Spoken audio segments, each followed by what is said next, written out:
दोस्तों, भगवान श्री कृष्ण की हम दो कहानियों को हम पिछली वीडियो में सुन चुके हैं और हमारी आगे की कहानियों को देखते हैं, जो कि हमारे जीवन में बहुत मोटिवेशनल प्रदान करेगी। अगर आप हमारे चैनल पर पहली बार आए हैं तो वीडियो को पूरा वॉच कीजिए, क्योंकि इन कहानियों से हमें सीख मिलती है जो कि हमारे जीवन के किसी न किसी मोड़ साथ देती है। चलिए हमारी कहानी की ओर बढ़ते हैं। कहानी है कृष्ण का अर्धभक्त। एक दिन कृष्ण दोपहर में खाना खा रहे थे और सत्यभामा बहुत ही खुशी और गर्व के साथ खाना परोस रही थी, क्योंकि वो ऐसे व्यक्ति नहीं थे जो रोज खाना खाने घर पर आए।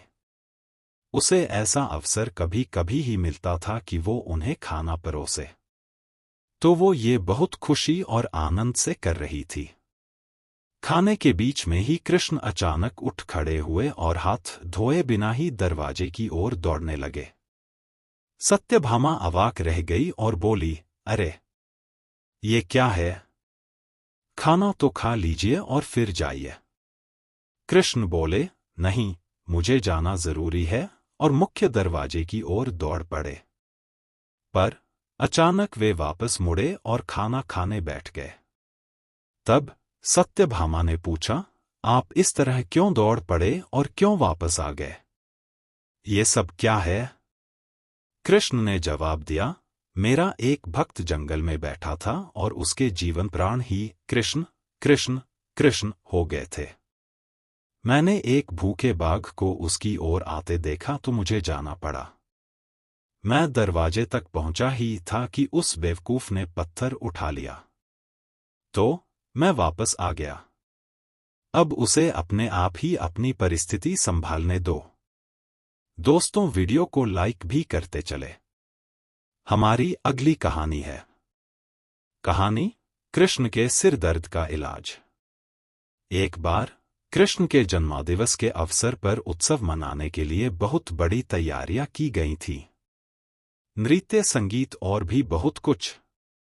लोग बड़ी संख्या में इकट्ठा हुए, पर कृष्ण घर में ही बैठे रहे। वे शायद उसमें भाग लेना नहीं चाहते थे। वैसे तो कृष्ण हर तरह के उत्सव के लिए हमेशा तैयार ही होते थे, पर इस दिन किसी वजह से उनकी इच्छा नहीं थी। रुक्मिणी आई और पूछने लगी, नाथ, आपको क्या हो गया है? क्या बात है?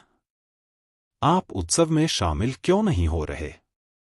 कृष्ण बोले, मुझे सिर दर्द है। हमें नहीं मालूम उनको वास्तव में सिर दर्द था या नहीं। हो सकता है कि वाकई हो, और ये भी संभव था कि वे नाटक कर रहे हों।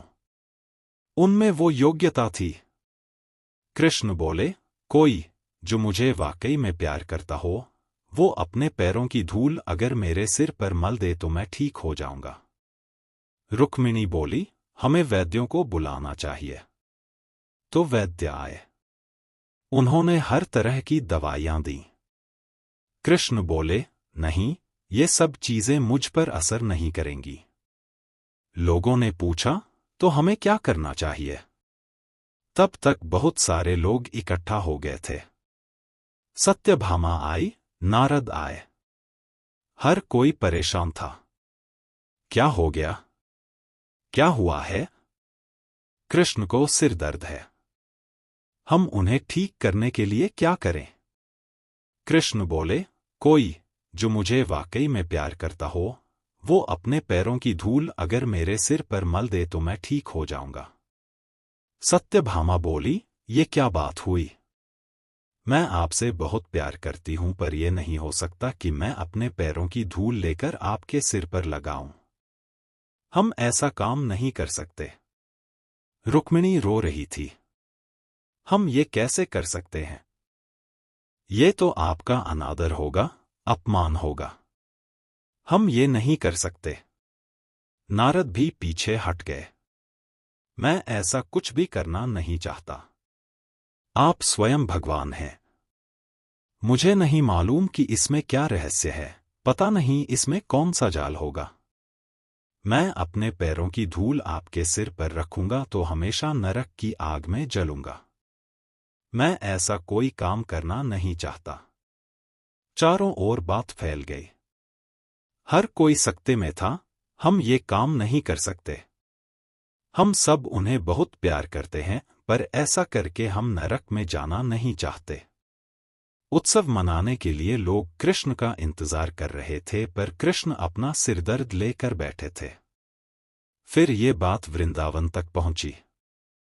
गोपियों को मालूम पड़ा कि कृष्ण को सिर दर्द है। तब राधा ने अपनी साड़ी का पल्लू फाड़कर जमीन पर बिछा दिया और सब गोपियां उस पर नाचने लगीं। उन्होंने फिर वो पल्लू नारद को देकर कहा, इसे ले जाइए और कृष्ण के सिर पर बांध दीजिए। नारद वो धूल भरा पल्लू ले आए और उसे कृष्ण के सिर पर बांध दिया। कृष्ण का सिर दर्द तुरंत ठीक हो गया। कृष्ण ने हमेशा स्पष्ट रूप से बताया कि उनके लिए कौन सी चीज सबसे ज्यादा महत्वपूर्ण थी। हालांकि वे राजाओं के साथ घूमते थे और उन्हें बहुत से राज्य भेंट किए गए, पर उन्होंने वे नहीं लिए। तो दोस्तों, आपको हमारी यह वीडियो कैसी लगी, इसे लाइक और हमारे चैनल को सब्सक्राइब जरूर करें।